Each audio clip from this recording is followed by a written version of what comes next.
Subscribe کریں علماء Mewat channel کو، نئے اپڈیٹ کے لیے بیل آئیکن کو دبائیں۔ انقلاب کا وقت آ گیا ہے، یہ علم تو بہت پھیل رہا ہے، پھیلے گا۔ زیاد بن لبید مسلم وہ مشکاۃ شریف کی روایت ایک واقعہ ہے، آپ صلی اللہ علیہ وسلم فرما رہے تھے، کوئی واقعہ بیان کر رہے تھے اور فرمایا کہ یہ فتنے جب آئیں گے، یہ ہلاکت اور بربادی جب ہوگی جب علم اٹھ جائے گا، علم چلا جائے گا۔ حضران ذہاب العلم زیاد کرنے لگے، یا نبی اللہ ہم کیسے ہلاک ہو جائیں گے، دین اور اسلام کیسے اٹھ جائے گا؟ ہم علم دین سیکھ رہے ہیں، اپنی اولاد کو علم دین سکھائیں گے، وہ اپنی اولاد کو سکھائیں گے، وہ اپنی اولاد کو سکھائیں گے، تو اسی طرح سے علم اسلام چمکتا رہے گا، یہ قوم زندہ رہے گی، ترقی کرتی رہے گی۔ آپ نے فرمایا، زیاد میں تو تمہیں مدینہ کا بہت عقل مند آدمی سمجھتا تھا، میں تو تمہیں بہت دیندار ہوشیار آدمی سمجھتا تھا، یہ تم نے کیا کہہ دیا؟ یہ یہود اور نصارہ کیا انہوں نے آسمانی کتاب نہیں پڑھی؟ کیا انہوں نے اپنی اولاد کو یہ دین نہیں سکھایا؟ کیا انہوں نے اپنی اولاد کو علم نہیں سکھایا؟ پھر یہ کیوں ہلاک ہو گئے؟ پھر کیوں برباد ہو گئے؟ علم کے ہوتے ہوئے یہ قوم ہلاک ہو گئی۔ حضرت زینب رضی اللہ تعالیٰ نے فرما رہے ہیں، یا نبی اللہ انہلک فینا صالحون، کیا ہم ہلاک ہو جائیں گے، دوسری قومیں ہمیں مٹا دیں گی، حالانکہ ہم میں نیک لوگ موجود ہوں گے، علماء دیندار صلح موجود ہوں گے؟ آپ صلی اللہ علیہ وسلم نے فرمایا، نعم اذا کثر الخبث، ہاں جب برے لوگ زیادہ ہو جائیں، گاؤں میں اچھے تھوڑے رہ جائیں اور گنہگار بدکار زیادہ ہو جائیں، پوری ملت اسلامیہ میں، پوری قوم میں من حیث القوم نیک لوگوں کی تعداد تھوڑی رہ جائے گی اور بدکاروں کی اور اسلام کے خلاف چلنے والوں کی تعداد زیادہ ہو جائے گی، پھر یہ قوم مٹے گی، دنیا والے انہیں ہلاک کریں گے، صفا ہستی سے انہیں مٹائیں گے، آسمانوں سے خیر برسے گا۔ تو میرے بھائیوں، ہم اس خوش فہمی میں مبتلا نہ ہو کہ بھئی بہت اچھا کام ہو رہا ہے، یہ اچھا کام ہو رہا ہے، یقیناً یہ تو بنیاد ہے، بنیاد ہے، بنیاد نہیں ہے تو تعمیر ہو ہی نہیں سکتی، بنیاد نہیں مکان بن ہی نہیں سکتا، یہ مکاتب مدارس واقعتاً یہ بنیاد ہے، بنیاد شاندار ہے۔ اب ہمیں کامل عمارت کی تعمیر کرنی ہے، کامل اسلام کی۔ ہم کچھ نہیں کر سکتے لیکن ایک فکر تو جگا سکتے ہیں، کچھ نہیں کر سکتے ہم نقل و حرکت تو کر سکتے ہیں، چلت پھرت تو کر سکتے ہیں، ایک مشن بنا کر، ایک منصوبہ بنا کر، ایک اصول مرتب کر کر ان کی روشنی میں ہم کوشش تو کر سکتے ہیں، اپنے جان اور مال کھپا تو سکتے ہیں۔ ہو سکتا ہے اللہ تبارک و تعالیٰ کو ہماری محنت پر ترس آ جائے، اللہ تعالیٰ ہماری فکروں پر نظر رحمت فرمائے اور اللہ تعالیٰ ہماری فکروں کی وجہ سے پوری قوم اور پورے معاشرے کے حالات کو بدل دے۔ اللہ تعالیٰ کی ذات سے کبھی بھی انسان کو مایوس اور نا امید نہیں ہونا چاہیے، اللہ تعالیٰ تو رحمت اللہ، لیکن یہ ہے کہ ہم ایک فکر لیں۔ ابھی بات چل رہی تھی، یہ ایک مکالمہ پیش کیا گیا تھا جہیز پر، کس کے سامنے روئیں، کس کے سامنے آنسو بہائیں، کس کے سامنے اپنی زبان کہیں، پوری قوم کیا کریں؟ اللہ کے بندے، ہزار میں کوئی ایک ہوگا جو اعلان کرتا ہے اور عملی طور پر یہ ثبوت پیش کر رہا ہے کہ مجھے اپنے بیٹے کی شادی میں ایک پیسہ بھی نہیں لینا ہے، کچھ بھی نہیں لینا ہے، زبانی سواری نہیں، دل میں بھی نہیں لانا ہے۔ کوئی باپ ایسا مجاہد تیار نہیں ہو رہا ہے جو عملی میدان میں آئے اور کہے اور عمل کر کے دکھائے کہ یہ شادی واقعتاً قسم کھا کر کہا جا سکتا ہے یہ اسلام کے طریقے سے ہٹ گئی، یہ شادیاں، یہ اسلام ہے ہی نہیں، واللہ یہ اسلام نہیں ہے۔ اس میں چند ایک باتیں، نکاح کو ہم لے سکتے ہیں، ایجاب و قبول کو ہم لے سکتے ہیں، خطبہ کو لے سکتے ہیں کہ وہ سنت کے مطابق ہو، وہاں تک وہ سنت کے مطابق ہے، اس کے بعد میں ولیمہ ہے، وہ ایک سنت پر عمل ہے، اس کے بعد جو خرافات ان میں ہو رہی ہیں وہ سراسر جہالت ہے، حرام ہے، ہم عالم ہو تو حرام ہے، ہم مفتی ہو تو وہ حرام ہے، ہم شیخ الحدیث ہو تو وہ حرام ہے، امام ہو تو حرام ہے، حاجی ہو تو حرام ہے، مبلغ ہو تو حرام ہے، دائی ہو تو حرام ہے۔ تو وہ وقت آئے گا جب ہم اللہ سے کہیں گے، یا اللہ ہم نے تیرے قرآن کو مان لیا، اے اللہ ہم تیرے نبی کے طریقے کو ہم نے اپنا لیا، یا اللہ ہم کچھ بھی اب تک ہم سے ہو گیا مگر اب ہم تیرے نبی صلی اللہ علیہ وسلم کے طریقے پر چلیں گے، اب سنت کو اپنائیں گے، اب توبہ کرتے ہیں، آئندہ انشاءاللہ گناہ نہیں کریں گے۔ میرے بھائیوں، گناہ کرتے رہنا کرتے رہنا کرتے رہنا، کبھی نہ شرمانا، یہ شیطان کی صفت ہے۔ ایک واقعہ پڑھا ہے کتاب میں، یہ واقعے کی صحت اس کا میں دعویٰ نہیں کر سکتا۔ ایک واقعہ، حضرت موسیٰ علیہ السلام سے شیطان کہنے لگا کہ موسیٰ آپ اللہ تعالیٰ کے مقرب ہیں، آپ نجی ہیں، آپ کلیم اللہ ہیں، اللہ تعالیٰ آپ سے بات کرتے ہیں، تو آپ جب اللہ تعالیٰ کے پاس کبھی جائیں تو میرے بارے میں پوچھنا کہ کیا شیطان کی بخشش ہو سکتی ہے، شیطان کا گناہ معاف ہو سکتا ہے، تو میرے بارے میں پوچھنا اللہ سے۔ تو موسیٰ علیہ السلام جو وقت تھا ہم کلامی کا اس موقع پر گئے اور ساتھ میں پھر یہ بات رکھی کہ یا اللہ شیطان مجھے ملا تھا اور کہہ رہا تھا اللہ سے پوچھنا کیا میرا گناہ معاف ہو سکتا ہے، میں بھی اللہ کی بخشش میں آ سکتا ہوں۔ تو موسیٰ نے بات رکھی، اللہ تعالیٰ نے فرمایا کہ ہاں موسیٰ، ان سے ہم نے ایک بات کہی تھی، ان سے ایک حکم ان کو دیا تھا، کیا؟ آدم علیہ السلام کو سجدہ کر دو، یہ حکم ہم نے ان کو دیا تھا، انہوں نے انکار کر دیا کہ آدم تو مٹی سے بنا ہے، میں آگ سے بنا ہوں، میں تو بڑا ہوں، میرا درجہ تو اونچا ہے، میں حقیر اور ذلیل کے سامنے کیسے جھک سکتا ہوں؟ تو انہوں نے وہ بات نہیں مانی تھی۔ آج بھی ہم ان کے کہتے ہیں کہ آدم مر گئے، ان کے قبر کے پاس جا کر اگر آج ہمارا حکم مان لیں تو ہم ان کے گناہ کو بخش دیں گے۔ ایک واقعہ پڑا ہے، صحت اللہ جانتا ہے، تو اس کی سنت کیسی ہے؟ تو بہرحال موسیٰ علیہ السلام آئے، شیطان سے ملاقات ہوئی، کہا کیا پیغام لے کر آئے؟ کہا اللہ تعالیٰ فرما رہے ہیں کہ آج بھی وہی حکم ہے ہمارے شیطان کے لیے، آدم علیہ السلام کے قبر پر جا کر آج بھی سجدہ کر لیں۔ یہ سجدہ وہ نہیں جو آج قبروں پر ہو رہا ہے، وہ سجدہ نہیں، یہ تو علماء کے یہاں قول ہے یہ سجدہ تعبدی تھا، سجدہ تعظیمی تھا، یا محض انحناء تھا، اس میں آپ نہ جائیں، یہ وہ سجدہ نہیں جو آج ہو رہا ہے، مشرک جو کر رہے ہیں یا قبر پرست جو کر رہے ہیں، وہ سجدہ نہیں۔ تو بہرحال اس شریعت میں ایک تھی ہے، شریعت میں اس وقت کے یہ حکم تھا اللہ کا، تو شیطان سے کہا سجدہ کر لو جا کر، آج بھی اللہ تمہارے گناہوں کو معاف فرمائیں گے، تم کو اپنی مغفرت میں لے لیں گے، تم بھی جنت میں چلے جاؤ گے۔ شیطان کہنے لگا جب وہ زندہ تھا تب میں اس کے سامنے نہیں جھکا، اب تو مرا ہوا اب کیسے جھک سکتا ہوں؟ یہ تو ہو ہی نہیں سکتا کہ آدم کے سامنے جھک جاؤں۔ تو میرے بھائیو یہ شیطانی عمل ہے، کبھی بھی نہ جھکنا، کبھی بھی اپنی رسم و رواج کو نہ چھوڑنا۔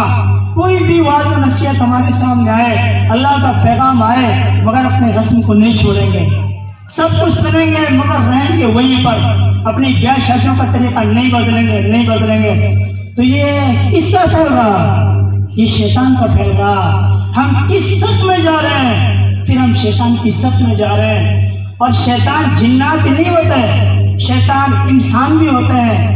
الذی یوسوس فی صدور الناس من الجنۃ والناس، اور کیا نام ہے 8ویں پارے میں اللہ تعالیٰ فرماتے ہیں کہ شیاطین انسانوں میں سے بھی ہوتے ہیں اور شیاطین جنات میں سے بھی ہوتے ہیں۔ وہ انسان جو سن کر بھی پھر بھی اسی جگہ قائم رہتے ہیں، اسی بے دینی پر چلتے رہتے ہیں، یہ انسان کی شکل میں شیاطین ہیں۔ اور جو توبہ کر لیتے ہیں کہ اللہ اب تک جو ہوا ہو گیا، اب ہم اس گناہ کو نہیں کریں گے، اے اللہ تیرے حضور میں عہد کرتے ہیں، پکا عہد کرتے ہیں، تو پھر وہ حاطب بن بلتا بن ابی بلتا کے ساتھیوں میں سے، وہ کعب بن مالک کے ساتھیوں میں سے، وہ آدمی ہیں، وہ آدم علیہ السلام کی جماعت میں ہیں۔ آدم علیہ السلام سے گناہ ہوا تھا، کتنا روئے، روتے روتے یہ نالیاں پڑ گئی آنسوؤں کی۔ آدم نے توبہ کر لی، اللہ تعالیٰ کے مغفرت کی چادر میں چھپا لیا، خلق نبوت سے نوازا۔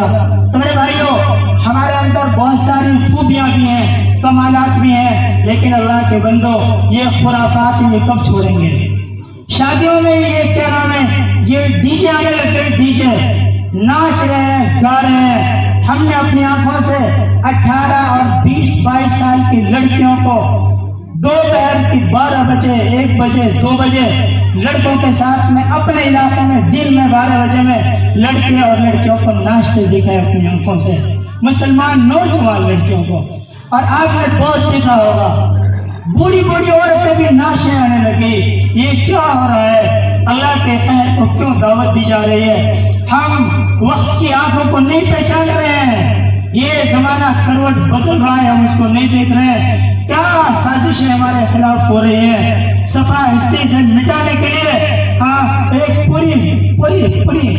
پوری طاقت شیطانی طائفہ، شیطانی پوری جماعت ہمارے خلاف منظم سازشوں رچنے میں لگی ہوئی ہے. اور ہم ہیں کہ خواب غفلت میں بیدار سے بیدار نہیں ہو رہے ہیں. نہ صنم ہی ملا، نہ خدائی ملا، نہ وصال صنم، نہ ادھر کے رہے نہ ادھر کے رہے. نہ خدائی ملا، نہ وصال صنم، نہ ادھر کے رہے نہ ادھر کے رہے، بیچ میں مارے گئے. اللہ تعالیٰ ہماری حفاظت فرمائے. میرے بھائیو جاگ جاؤ. کچھ نہیں اس دنیا کی زندگی میں، یہ لذتیں ختم ہو جانے والی ہیں. اللہ کے بندو، جنت کی لذتیں ہیں، جنت کی مستیاں ہیں، ان کی تیاری کرو. جنت کا عیش آرام ہے، اس کے لیے سب تیار ہو جاؤ. جوانو، کہاں اپنی جوانی لٹا رہے ہو؟ جنت کی حوروں کے لیے اس جوانی کی حفاظت کرو. جنت کے محلوں کے لیے، جنت کی شراب کے لیے اس جوانی کی حفاظت کرو. جنت میں خوبصورت تمہیں باغات ملیں گے، شراب طہور تمہیں ملے گی، اللہ کی رضا ملے گی. ایسی حور کہ ایک حور ساری دنیا کا حسن ایک حور کے سامنے فیل ہو جائے گا، مان پڑ جائے گا، بھول جاؤ گے ساری دنیا کی مستیوں کو. یہ کیا ہو رہا ہے؟ ہم یہود کے بچے بن رہے ہیں، نصارہ کے بچے بن رہے ہیں، کیا ہم محمد کے بچے بن رہے ہیں، ابو بکر کے بچے بن رہے ہیں، اس راہ پر جا رہے ہیں. تو میرے بھائیو، یہ گاؤں تاریخی گاؤں، یہاں میں یہ بات کہہ سکتا ہوں، آپ لوگ بڑے سعادت مند ہیں.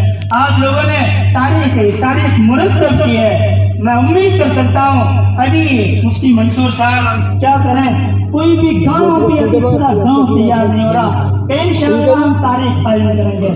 پوری میوات کے لیے ہم نمونہ پیش کریں گے کہ جتنی بھی خرافات ان کو ختم کریں گے. وراثت پر کوئی نہیں آ رہا، وراثت کوئی اس کو نہیں دے رہا اس فریضے کو کہ باپ مر گیا فوراً جو باپ نے چھوڑا وہ وارثوں میں تقسیم ہو جائے، بھائیوں میں بہنوں میں تقسیم ہو یہ مال. کوئی اس پر نہیں آ رہا ہے. کس کہاں روئیں، کس بات پر روئیں.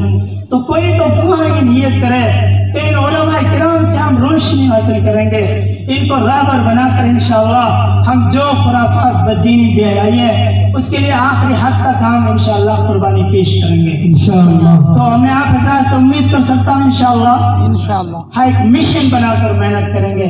آپ لوگ جو ہے جماعت بنائیے ہر محلے میں انشاءاللہ. یہ بچے کہاں، یہ کتنے سے بچے مدرسے سے جڑ رہے ہیں. آج ایک جماعت اس کے لیے بناؤ.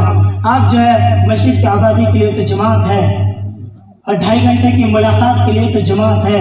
وہ بھی ایک بہت وہ ضروری کام ہے، وہ فرض کام ہے. دعوت و تبلیغ کی جو محنت ہے اس کے ذریعے ہمیں ہدایت ملے گی، اور مکاتب اور مدارس کے ذریعے. دو ہی چیز تو ہے ہدایت کے لیے، دعوت اور تبلیغ کی محنت، اس سے ہماری اصلاح ہوگی. مکاتب اور مدارس اور علماء کرام کی رہنمائی، اس سے ہماری اصلاح ہوگی.